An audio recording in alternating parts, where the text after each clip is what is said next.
Day 3 of 30 Thoughts Till Dawn, a 30-day music writing challenge, is here.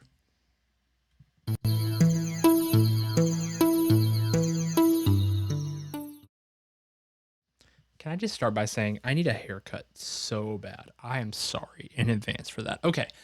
Day 3 is a sonic break, and I don't mean like Sonic the Hedgehog taking a break. I mean sonic as in like musically it is a break from tracks 1 and 2. Tracks 1 and 2 are more forward and aggressive almost, track 1 being like you wake up, you're where am I dark, kind of bassy, kind of all that feel. Track 2 is very energetic, drum or I guess rhythmically driven, forward, and it's the symbolic of like you're running toward that light that's bleeding out through this cave entrance. Track 3 is this moment of coming out of the cave into the desert and going, oh wow, I am in this huge expanse. And there's just so much out there, which is literally the title of this one, The Expanse That Lies Before Me.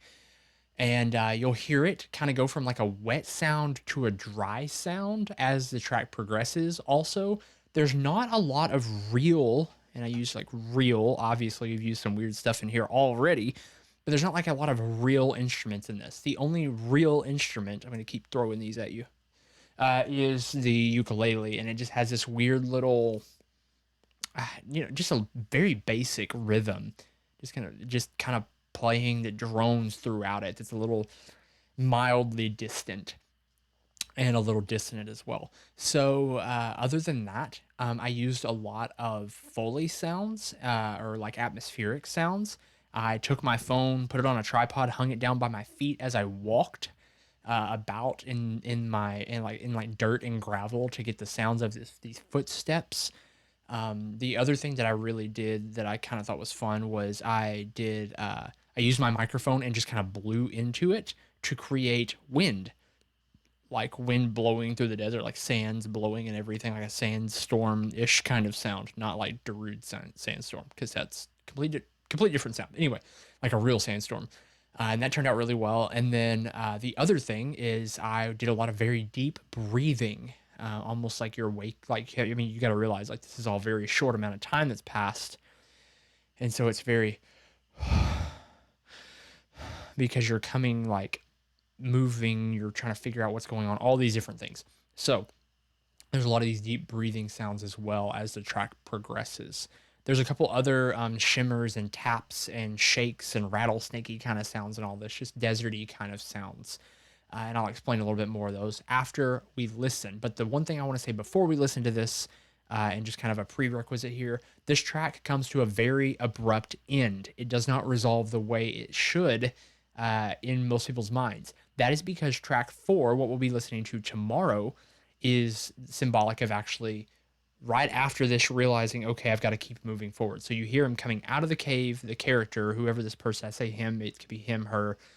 There is no specific to who this person is. That's up to you, the listener, to kind of decide and shape who this person is. But you hear them coming out of the cave, and then you hear them, like you hear the footsteps and everything, the pause, and then the progression out, and that's what track 4 is. So this is actually a gapless playback.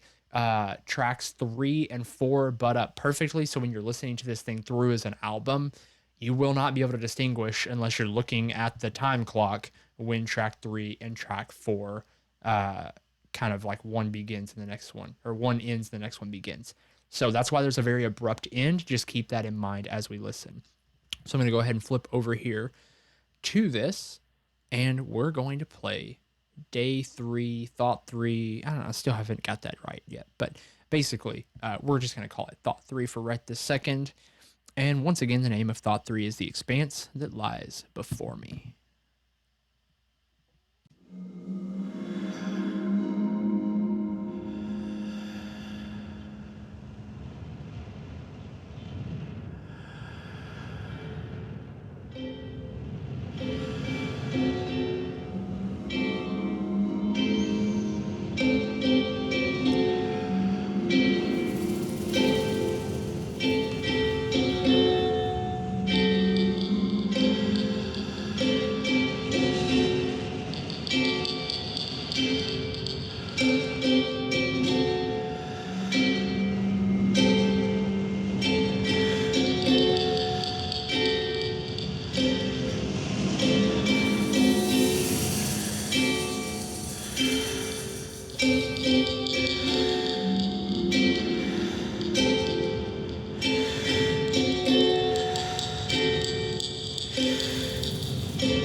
All right. So, the first thing you're hearing in this entire little sequence here is actually something I had for lunch today.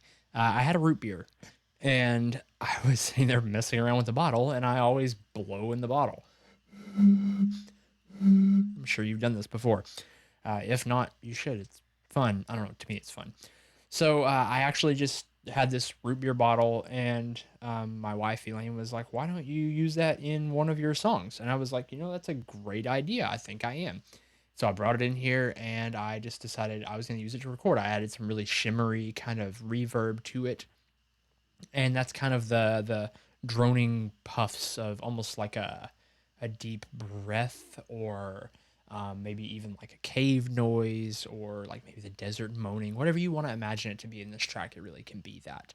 Of course, I already explained how I got the more atmospheric sounds. Something else you hear in this track is you hear a lot of tapping and kind of drony kind of tapping, almost like pitter patter. And so that's just me tapping the bottle. Like I said, a lot of this is not super fancy instrumentation. It's just use of what I had laying around.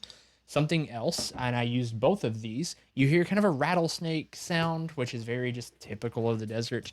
And I used one for my shaker, the rattle you hear in the middle that's really loud. I used my shaker.